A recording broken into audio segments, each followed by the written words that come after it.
RBL Music exclusive. I grew up like a savage.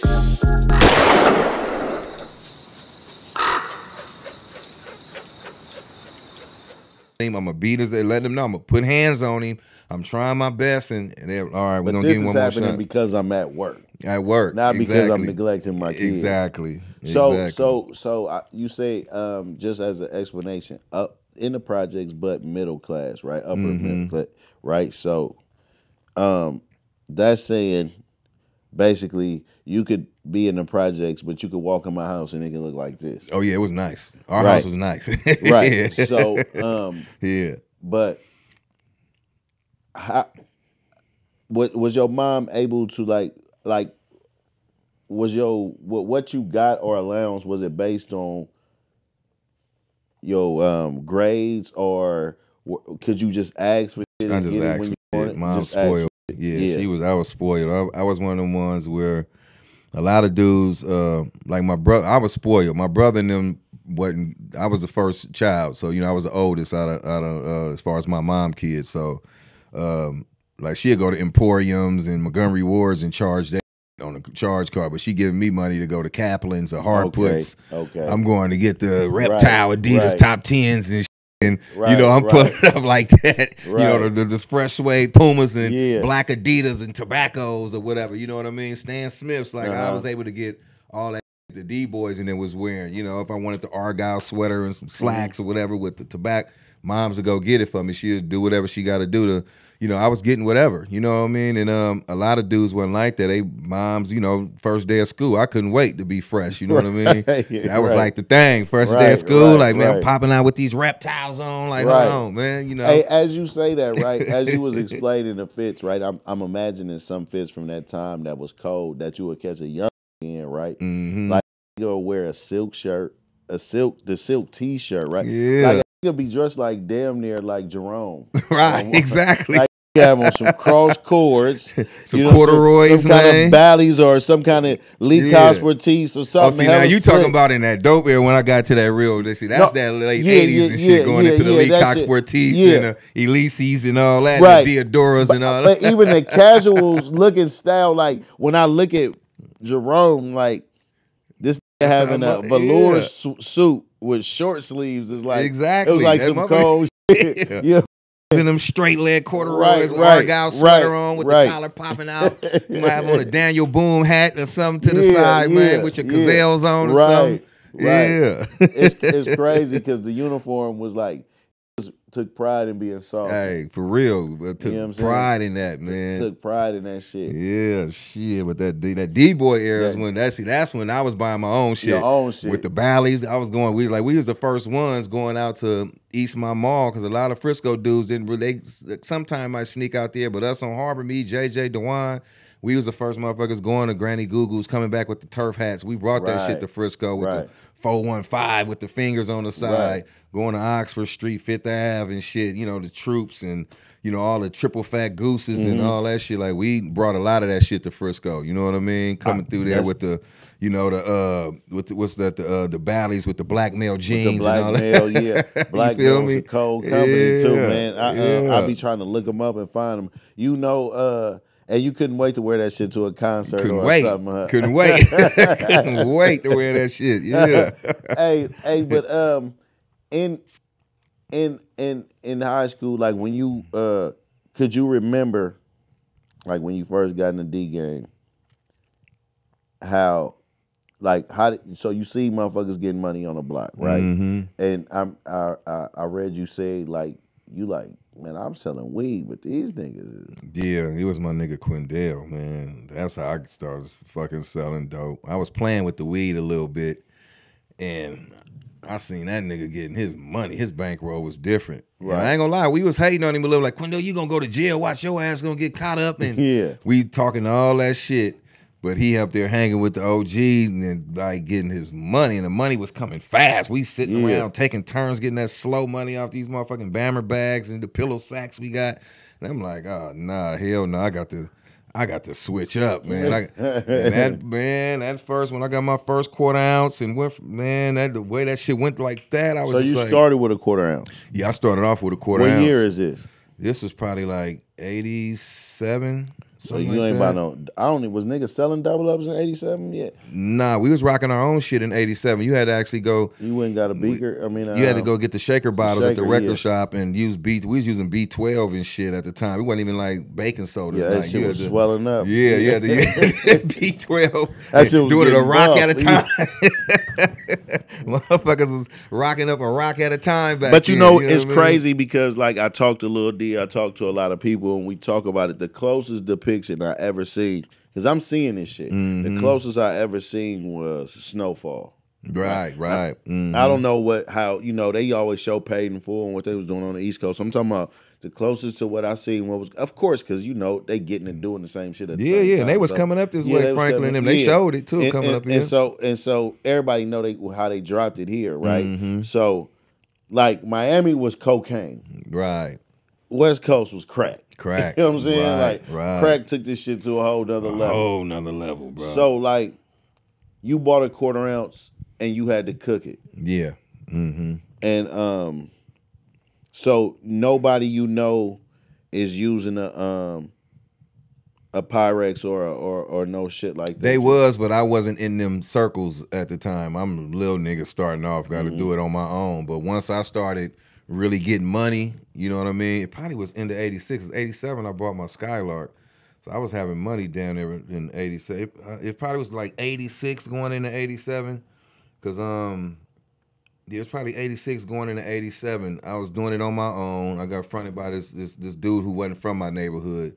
Because they used to act a little weary of fucking with us. Some of the OGs like, nah, y'all stay away from that. My boy Quindell had got in because he was one of the OGs who he hung out, used to run. We used to do like candy house runs for him and shit. That's how it really be starting off. You build relationships, running to the stove, going to the cookie house, going to the dinner plate house, and all doing that shit. And I just had to build that relationship with a few of them, and I got cool with this dude. Rest in peace to this dude named Tone, who I was fucking with.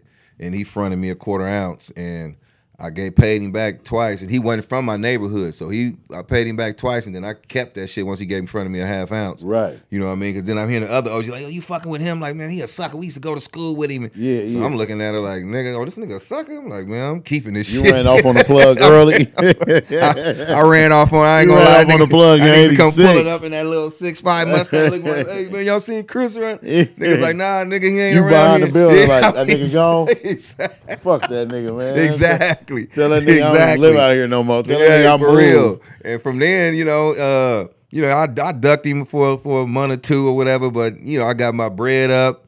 And then, then you fucking with niggas, and now you got your crew, your niggas who used to be playing football. Right. Now y'all out there like a little team now. So, we start getting our money, man, and it went from that to me fucking with a few motherfuckers, like my nigga Rest in Peace Bumper, man, fucking with niggas like that who brought me in the kitchen, and they start showing motherfucker how to whip it up for real, like, you know what I mean? And that's all I knew how to do was, when I first learned how to do it, was blowing that shit up. You know what I mean? I didn't know how to do it no other way. Motherfucker, bring 36 back to 51 of them motherfuckers. So when you seen them cooking, are they cooking so much coke that it's straight in? Because some motherfucker would had a Pyrex vision where it's straight in the pot. Right? Yeah. I done seen this. You ever seen that? Nah, not straight in the pot. They always had the glass. I seen motherfucker cook straight in the glass in the pot? Yeah, I ain't never seen that. You know the glass pot I'm talking about? I mean the see-through. Oh yeah. That, so it's the same as the Pyrex. Same. But it's still directly on the fire. Right. Nah, and that's a lot of coke to be playing with. Yeah, I ain't never, nah. It was always inside a pot with the water in it. Right. You know what I mean? Right. So I never seen that. How much have you ever seen come up out the jar? I done seen some coke had to get broke out the jar. Yeah, of course. Yeah. I done seen big ass Pyrexes. I don't know how much it was, but it had to be. I probably seen about maybe 9 at a time. Yeah. About 9 zips at a time, probably. Yeah. You know what I mean? And then I learned how to do it. It was a sick way. We did it like from the pot to the oven, to where I learned how to blow it up. And that's it'll be holy in the motherfucker. But okay, let me hear this. Let me hear this. Hey, cooking recipes is crazy. I want to hear this one. I never heard this one. Yeah, you cook it. And then we had to put it in the oven in what is like a little Pyrex pan thing. And once we threw it up in there, it'd be holy in the motherfucker. We whip it up, and then you add more baking soda to that motherfucker.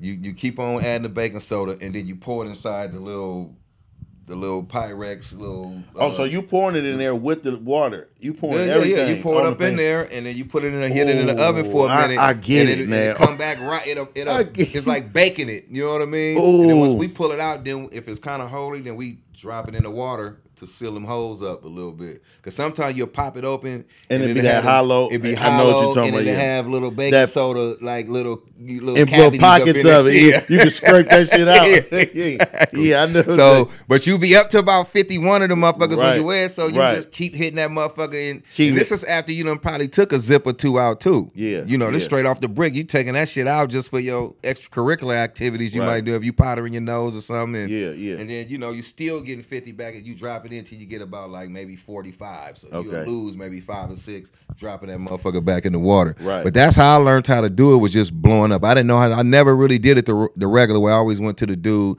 We had my boy Jimbo, salute Jimbo, man, who used to really do it for us on the block, man. He was the man. Right. You know what I mean? He was the man. He used to bring shit back solid. Right. You know, when you want to do it the regular way. But when we blowing shit up, niggas doing a half a birdie to that whole thing, it was. Have you ever wait, what was that Snowfall? Mm-hmm. Wait, no, what was I just watching? Oh no, BMF. Yeah, he was trying to get the recipe from the boy when he got to Atlanta. He was like, "You the one blowing it up." But when his method was the method that I seen, that was like the shot. You know what I'm saying? But once it was already just getting, you know what I'm saying, it was right at the end, and then pour it over it, instead of just leaving it and cooling it off and pouring it out. Yeah, we pour it in and we add more to it when we put it in that baking pan thing and slide it in the oven. That's crazy. And I done seen motherfuckers do microwave. I never knew how to do that. I seen microwave. I wouldn't even try it. I just, you know, but I mean, but you know, and we not glorifying this shit. Nah. That was that era shit. That's the 80s. It's exciting to hear how innovative somebody had to get in order to get money. You learn later on down the line about business structure, how to make better product, how to, you know what I'm saying? This is just what we come from. Real talk. But I have seen some coke, I swear though, I gotta say this, that it wouldn't go down, and it was scary. Like, why this shit ain't? Oh, is that right? Cook it down. This motherfucker was standing up. Oh like, yeah, see.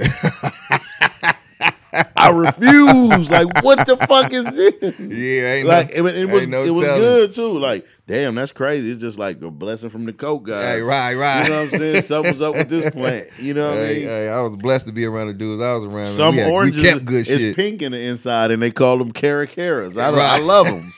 You know what I'm saying? It's a plant. I don't know why it's so. You know what I'm saying? So good. Man, that was that era though, man. I'm talking about I just tripped, man. Just thinking back now, I'm looking at how old my son is now. Like, we was young niggas on You looking coke. at this nigga like, nigga, you would be selling drugs. Yeah, I can't even imagine my son, you know what I mean, going on 15. I was 15 in the D game, and 15, 16, I think till 18, we was really using coke like heavy. You know, snorting, smoking, the whole nine, chewies, everything, bro. That's what's so crazy about this shit. Yeah, like motherfuckers. What do you think? Because coming from that time, y'all smoking chewies, Oakland, we was calling them Grimmies. It was a bunch of shit going on. But what was the how did we call Grimmies when you put crack in it? But powder was chewy joints. Okay. And then powder inside cigarettes was cocktails. Okay. Cracking cigarettes was Fry Daddies to us. And Grimmies was cracking weed. You know what I mean? Grimmies was cracking weed. Yeah. But even my Grimmies, anybody that smoked it crack or powder, right? I never, like, I know motherfuckers to this day that still smoke Grimmies. Like, they never hit the hooter. Damn. Like, that's crazy. And people that I knew smoked Grimmies wasn't as. Oh no, they went gone. Nah, that's real though. That's real. They was able still to maintain. That's crazy, you know, and still, because it's different when you put it in that pipe. Smoked in the pipe. Yeah, that pipe is different, boy. That take. Hey, that pipe of that's your life, like it's over. It's over. You got to know Smoking when you cross that shit, ain't no coming back. Wrap. You know what I mean? Yeah, man, that shit is different. It's That shit different. is different. And we was young niggas on all that. Chewies, cocktails, like getting high in the motherfucker for years, man. I just Yeah. tripped on that. Yeah, I didn't stop till I went to Log Cabin. You you spoke in a book about the Meridian, right? Mm-hmm. Where you believe that the San Francisco gang wars Probably started initiated. from, yeah. Let's dive into that. What you think? Like how did it happen? I believe it was I won't say no names, but I would say that one of the dudes I used to fuck with heavy, I think he was fucking on one of them dudes' chicks, you know, from Fillmore, Sunnydale, whatnot. And that's kind of how it started, you know what I mean? Niggas fucking on niggas, you know, girlfriends or whatnot, because I don't even think niggas had kids at the time. It was Right. just niggas' girlfriends, niggas fucking with like some of the baddest chicks from the neighborhood or whatever, and you know this girl for fucking with him, and you associate her with him, and then niggas, you know, brides creeping off with niggas from, you know, another neighborhood, and I think what happened was niggas tried to take the nigga car. The nigga who was fucking on my boy who was fucking on his chick, they tried to take the That's nigga another car. thing we need to paint picture for that time, right? Niggas would take niggas' car. Oh yeah, nigga, And take your this shit. ain't a carjacking. Nigga, take your car Nigga will take and your- drive it. Then take you up out that motherfucker, snatch you up out that. I'm saying, but the motherfucker, nigga and- drive it. Yeah. Like, what, you gonna be a snitch? You gonna call the police? Exactly. And Like, niggas wasn't doing that. Nigga gotta go run to his niggas I just and had go this, find this shit. Because, you know, young niggas are somebody that's not living in this time. Don't, like, what you Yeah. mean they took your car? Exactly. Yeah, it's Like, different. like they It's can't different. drive your car. Real Like, no, talk. nigga would take, if you had a 5.0, a nigga would take your car. Nigga will take your shit, man. And I think what happened was that all had happened before the Meridian, but the party at the Meridian is where niggas came together, niggas seen each other. So it was just like, okay, now it's time to elevate this shit to the next level. We taking it to the next level now. So niggas got there.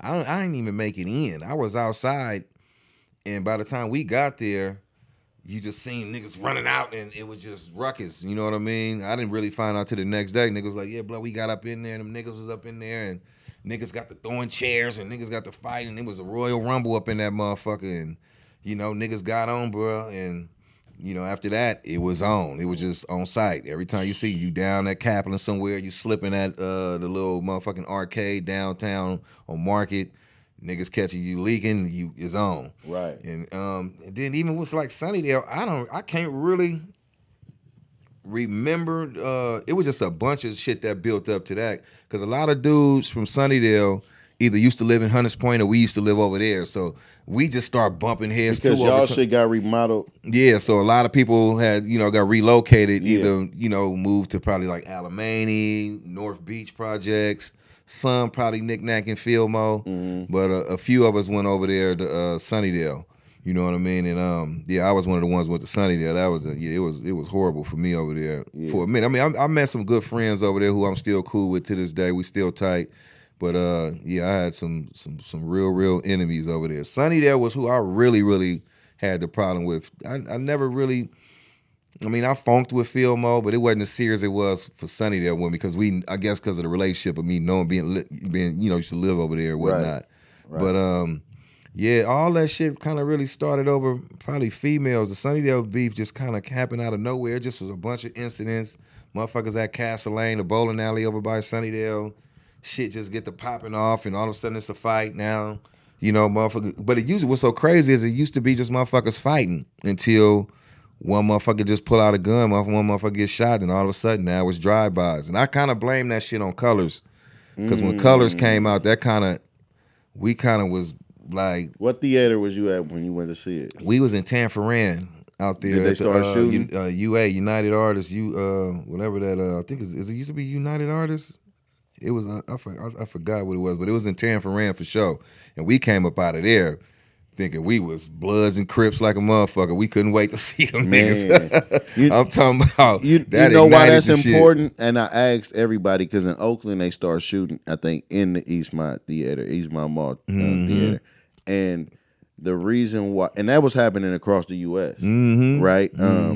And the reason I like to point that out is because I think that was the transition of a new generation, right? was. It didn't have more so to do with LA gangs versus the influence of violence in the real time talk, of the crack era. Because we didn't come out banging colors or nothing. Right. It's just like you just came out like, man, hold on, I want Right. to be Mean like high mugging power. I want to be started. like, yeah, exactly. You know what I'm Mean saying? mugging, all Motherfuckers that just a shit. whole, Real talk. you know what I'm saying? NWA was shortly after. Yep. Niggas just had a rebellious attitude. Rodney King, Yep. you know, for us, Real talk. Monumental Moments, Earthquake. Like, it just was a bunch of, if you paint that time, like, it was, you know, Ronald Reagan running around this motherfucker selling more dope than anybody. Real talk. Yeah. And then running the Just Say No campaign. I always talk about that time though, because